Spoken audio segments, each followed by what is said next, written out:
একটা কালো দিন। এই দিনে 2009 সালে বাংলাদেশের স্বাধীনতাকে দুর্বল করে দেওয়ার জন্য, সার্বভৌমত্বকে দুর্বল করে দেওয়ার জন্য এবং যারা লড়াই করে স্বাধীনতা রক্ষা করে তাদের মনোবলকে ভেঙে দেওয়ার জন্য, জাতির মনোবলকে ভেঙে দেওয়ার জন্য এই দিনে বাংলাদেশের শত্রুরা তারা পরিকল্পিতভাবে একটি বিদ্রোহ ঘটিয়েছে বিডিআরের। বিডিআর এমন একটা সংগঠন ছিল যেটা সেই ব্রিটিশ ভারত থেকে শুরু করে অত্যন্ত যোগ্যতার সঙ্গে, সাহসের সঙ্গে তারা তাদের ভূমিকা পালন করেছে। আমাদের এই বাংলাদেশেও তারা সেই ভূমিকা পালন করেছে যাতে করে তাদের সীমান্তকে তারা রক্ষা করতে পারে, সেই কাজ তারা করেছে। সেটাই ছিল কাল। আওয়ামী লীগ ক্ষমতা আসার পরে পরেই অত্যন্ত পরিকল্পনার সঙ্গে যারা বাংলাদেশের শত্রু তাদের সঙ্গে যোগ সাজস করে এই বিদ্রোহের ঘটনা ঘটিয়ে সেদিন বাংলাদেশ সেনাবাহিনীর, দেশপ্রেমিক সেনাবাহিনীর প্রায় 57 জন দেশপ্রেমিক চৌকস কর্মকর্তাকে তারা হত্যা করেছে। মেজর জেনারেল থেকে শুরু করে একজন লেফটেন্যান্ট পর্যন্ত তাদের পরিবার পরিজন কাউকে তারা বাদ রাখেনি।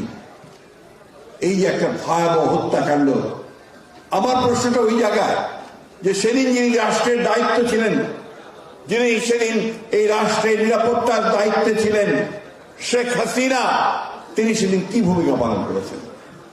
আমার প্রশ্ন সেনাবাহিনীর প্রধানের কাছে, যেখানে তিনি ওথ বাউন্ড ছিলেন যে তার সহকর্মীদের, সহযোদ্ধাদের তিনি রক্ষা করবেন, সেদিন তিনি কি ভূমিকা পালন করেছেন? আমরা অবাক বিশ্বে লক্ষ্য করলাম যে নাটক চলছে। ওই সুগন্ধায় বসে আর আপনার সেরাটন থেকে ভালো ভালো খাওয়া নিয়ে গিয়ে যারা বিদ্রোহ করলো, যারা হত্যা করলো, তাদের নেতাদেরকে বসে খাওয়া দাওয়া করানো হলো। আমরা কি বলবো, কি বুঝবো, কি বুঝবে মানুষ?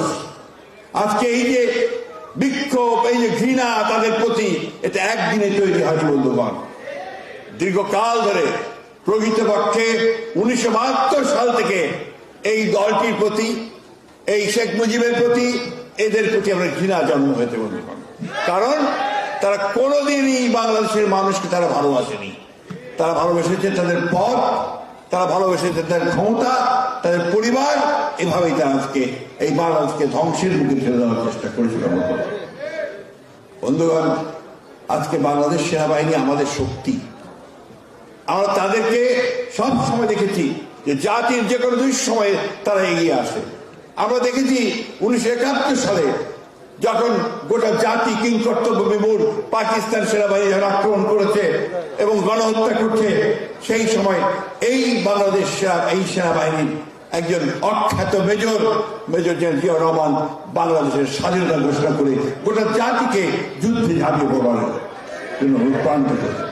আবার দেখেছি 7ই নভেম্বর একইভাবে এই বাংলাদেশ সেনাবাহিনীর লোকেরা এই জেনারেল জিয়ার নেতৃত্বে সেদিন আবার দেশকে তার স্বাধীনতা রক্ষা করেছে। আবার এবারও আমরা দেখেছি এই 24-এর বড় অভ্যুত্থানের মধ্যে যে বাংলাদেশ সেনাবাহিনী একটা প্রকৃতপক্ষে দেশপ্রেমিক ভূমিকা পালন করেছিল।